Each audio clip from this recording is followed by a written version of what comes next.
यदि आप किसी भी तरह से हस्तमैथुन आदि के द्वारा, गंदे दृश्य देख करके, गंदी क्रियाओं के द्वारा आप अपना नाश करते रहेंगे तो ना आप इस लोक में सुखी रहेंगे ना परलोक में। मान लीजिएगा, ये बातें ना तो कही जाती हैं और ना सुनी जाती हैं और ना समझी जाती हैं। एक अखंड ब्रह्मचारी की दिनचर्या कैसी होनी चाहिए, आइए जानते हैं। फर्स्ट, उन्हें हमेशा ब्रह्म मुहूर्त शुरू होने से पहले उठ जाना चाहिए, क्योंकि ब्रह्म मुहूर्त में सोने से स्वप्न दोष हो सकता है। सेकंड, उन्हें प्रतिदिन व्यायाम और मेडिटेशन करना चाहिए ताकि उनका वीर्य उनके मस्तिष्क तक पहुंच सके। तीसरा, एक ब्रह्मचारी को अपने खान पान पर विशेष नियंत्रण रखना चाहिए। तमोगुणी और रजोगुणी आहार को त्याग करके शुद्ध सात्विक आहार को ही ग्रहण करना चाहिए। फोर्थ, ब्रह्मचारी को दिन में कम से कम 2 घंटे जमकर पसीना बहाना चाहिए। इससे आपके शरीर से वेस्ट मटेरियल्स निकल जाएंगे और आपका वीर्य आपके शरीर में पचने लगेगा। फिफ्थ, एक ब्रह्मचारी को सदैव अपने मन के विचारों पर ध्यान देना चाहिए। मन जितना संयम में रहेगा उतना ही आपका ब्रह्मचर्य मजबूत होगा। सिक्स्थ, एक अखंड ब्रह्मचारी के दिनचर्या में डिसिप्लिन बहुत जरूरी है। बिना डिसिप्लिन के वह कभी अखंड ब्रह्मचर्य नहीं कर सकते। अगर आप इन सभी नियमों का पालन करते हो तो कमेंट में जरूर बताना। तो सच्चा ब्रह्मचर्य है हर इंद्री का। वाणी का ब्रह्मचर्य व्यर्थ का बकवास नहीं, भगवत चिंतन हितकर मधुकर वाणी। नेत्रेंद्रिय का ब्रह्मचर्य सब में भगवत भाव देखना, कहीं कोई काम आदि की चेष्टा को ना देखना। श्रवणेंद्रिय का भगवत चर्चा सुनना, शास्त्र चर्चा सुनना, व्यर्थ की बातें ना सुनना।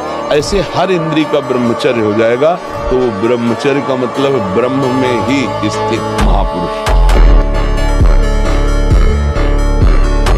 अखंड ब्रह्मचारी कभी भी इन 2 चीजों से खिलवाड़ नहीं करता, क्योंकि उसे पता होता है अगर यह 2 चीजों में लापरवाही होगी तो ब्रह्मचर्य अवश्य टूटेगा। फर्स्ट, कई लोग ऐसे होते हैं जो दूसरे जेंडर को आकर्षित करने के लिए ब्रह्मचर्य करते हैं, क्योंकि उन्हें पता होता है कि ब्रह्मचर्य की ऊर्जा हमारे शरीर को आकर्षण प्रदान करती है। ऐसे लोगों का ब्रह्मचर्य कभी नहीं टिकता। लेकिन एक ब्रह्मचारी ऐसा कभी नहीं करता। उसका स्वभाव स्त्रियों के प्रति बिल्कुल विनम्र रहता है। वे सभी स्त्रियों को अपनी माँ या बहन समझता है, लेकिन वह किसी भी प्रकार से उनका स्पर्श नहीं करता और ना ही उनसे फेस टू फेस बात करता है। उनकी दृष्टि सदैव स्त्री के पैरों की ओर होती है। सेकंड, एक ब्रह्मचारी अपने दिनचर्या के प्रति बहुत सख्त रहता है। वे अपने कार्यों को अलग अलग समय पर तय रखते हैं और उस समय के अनुसार अपना कार्य करते हैं, क्योंकि एक निश्चित दिनचर्या पर टिके रहने से मन की चंचलता कम होती है।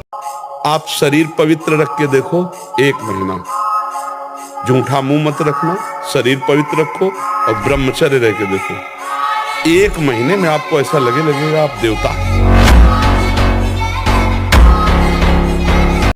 विचलित होना हमारे जीवन में नहीं होना चाहिए।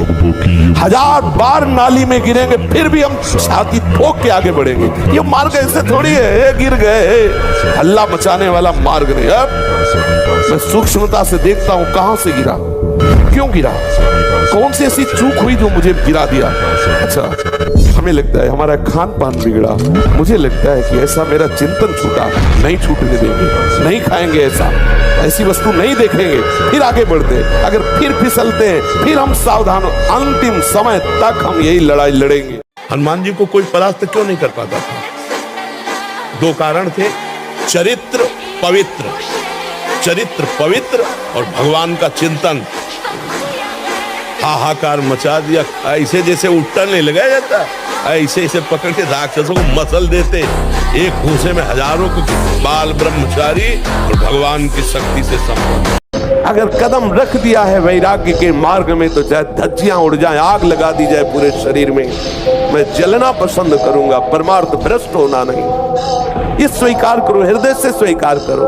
तुम्हारी स्वीकृति में दम है। तुम अगर स्वीकृति अगर हृदय में बैठा लो कि स्वयं भगवान आवे और मुझे विशेष सेवन की आज्ञा करें तो मैं उनकी इस आज्ञा का पालन नहीं करूंगा, आप विजय को प्राप्त होंगे, आप कोई परास्त नहीं कर पाएगा।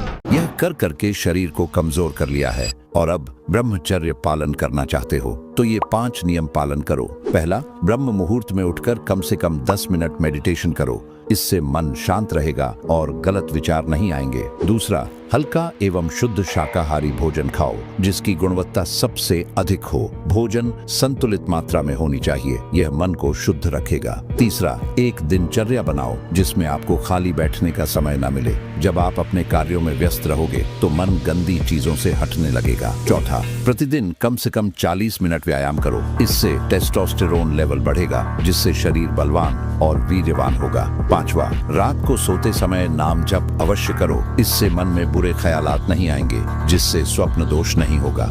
जो ब्रह्मचर्य से युक्त होता है उसकी संकल्प शक्ति बढ़ती है। भले आप मांस खा के मोटी चर्बी और आप व्यायाम करके दिखा सकते हैं कि देखो मैं ब्रह्मचर्य क्षीण करता हूं लेकिन बलवान हूं, लेकिन आप आत्मशक्तिहीन है। वो आपका मोटा हो जाना बलवान नहीं है, आपके सुंदर सुंदर मांसपेशियां निकल आना वो बल नहीं है। आप शक्ति बलवान वो है जो आए हुए आंतरिक वेगों को सह जाए। आए हुए आंतरिक वेग को जो सह गया वही बलवान है। विषयों में वो गिरेगा, माया बलवती है, लेकिन वो विषयों में गिरना भी उसका ऐसे होगा जैसे बाल का खिलाड़ी अपने बाल को जमीन पे मारता है, फिर मारता है, एक मुक्का के लक्ष्य में पहुंच जाता है। वो गिरेगा जरूर लेकिन वो अपने लक्ष्य को प्राप्त होगा, इसे कोई नहीं रोक सकता। माना वो मुझे झुका देगा लेकिन मुझे नष्ट नहीं कर सकता। विषय बलवान है मानते हैं पर भगवान से बलवान नहीं है। जब नाम भगवान को अधीन कर सकता है तो विषयों को क्यों नहीं अधीन कर सकता। हम करोड़ बार हारेंगे लेकिन हर बार उठकर भगवान की तरफ ही भागेंगे। देखते हैं माया जीतती है मायापति की शरणागति। इस भोग वृत्ति को साक्षात मृत्यु रूप देखो। ये मृत्यु है तुम्हारी। ये नाशवान काम क्रोधादि तुम्हें प्रेरित करेंगे, तुम इनके वेगों को सह जाओ।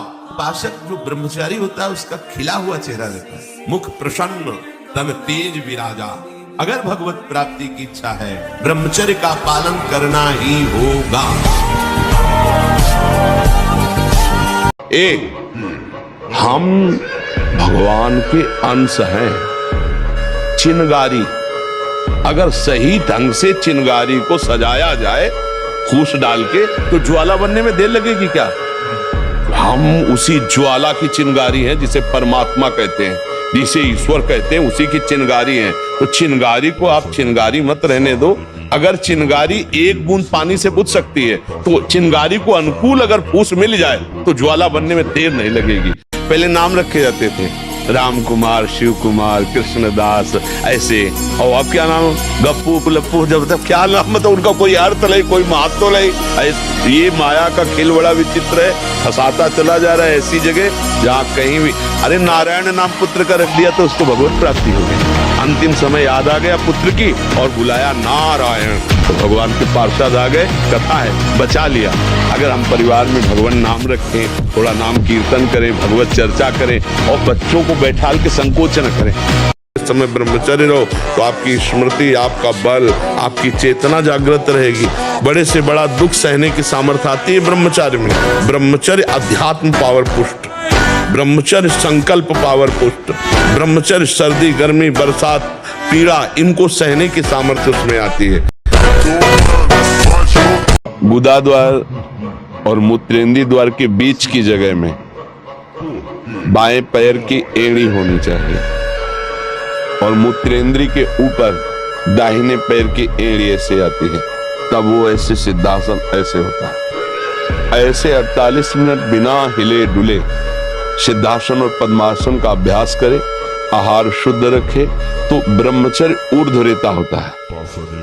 जो ब्रह्मचारी है उसका ऊर्ध्वगामी वीर हो जाता है।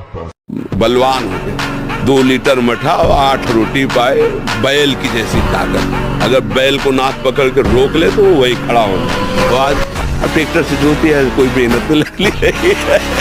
तो ये शरीर का हम लोग बहुत बुरी तरह से पतन कर रहे हैं। बड़ा कीमती शरीर है, हाँ, इसमें बहुत चेतना की आवश्यकता है। जैसे दाद होती है, उसे खुजलाओ तो अच्छा लगता है पर बाद में फबद जाती है। बस दाद जैसा सुख मिलता है उसको खुजलाने का, और उसी को सुख समझता है। अभी अज्ञानी है, जानता है नहीं। वीरपात जैसी भयानक मतलब वृत्ति उत्पन्न हो गई, अब उसको किसी दूसरे की जरूरत नहीं, तो अब वो उसे खिलवाड़ समझता है। ऐसे से बच्चे मिले जो दिन में 8-8 बार हस्तमैथुन करते हैं और उन्होंने ऐसा सर्वनाश कर लिया।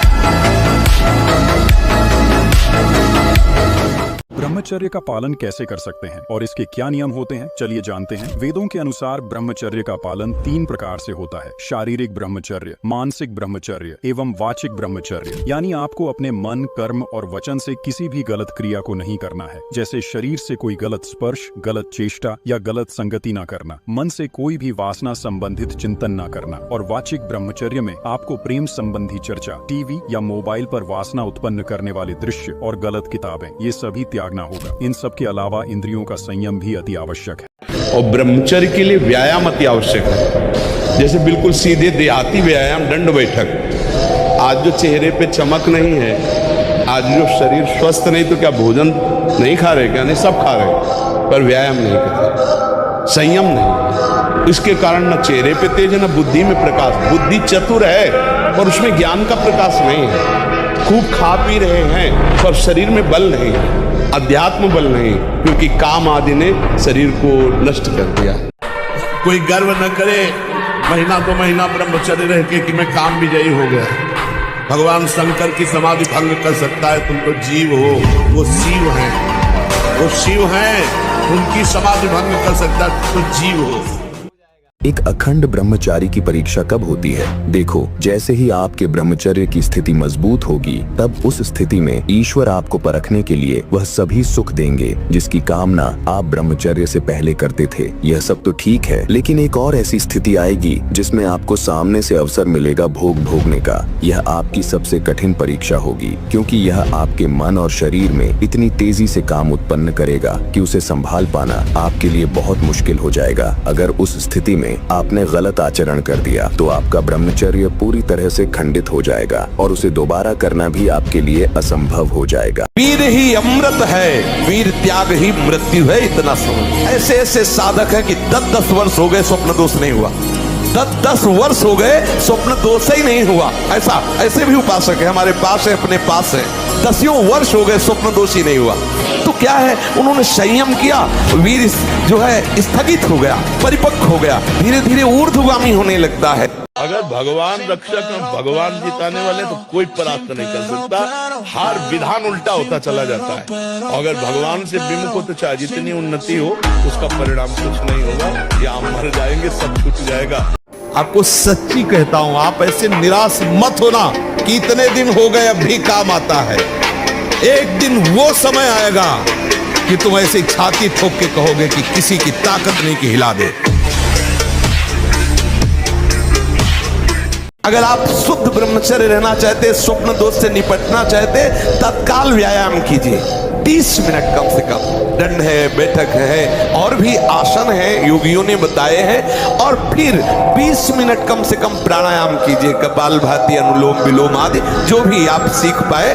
और इसके बाद 30 मिनट तक कोई खान पान न कीजिए। प्राणायाम व्यायाम के 30 मिनट तक ना आप चाय पीजिए ना पानी। चाय तो बड़े बूढ़ों की बात है, आपका शरीर रोगी हो तो चाय की जरूरत क्या है? ब्रह्मचारी अपने आप में इतना चाय होता है कि उसे जरूरत ही नहीं दूसरे किसी गर्म पदार्थ पाने की। जब ब्रह्मचर्य शरीर में होगा ना, तो आप बैठ भी नहीं सकते चैन से।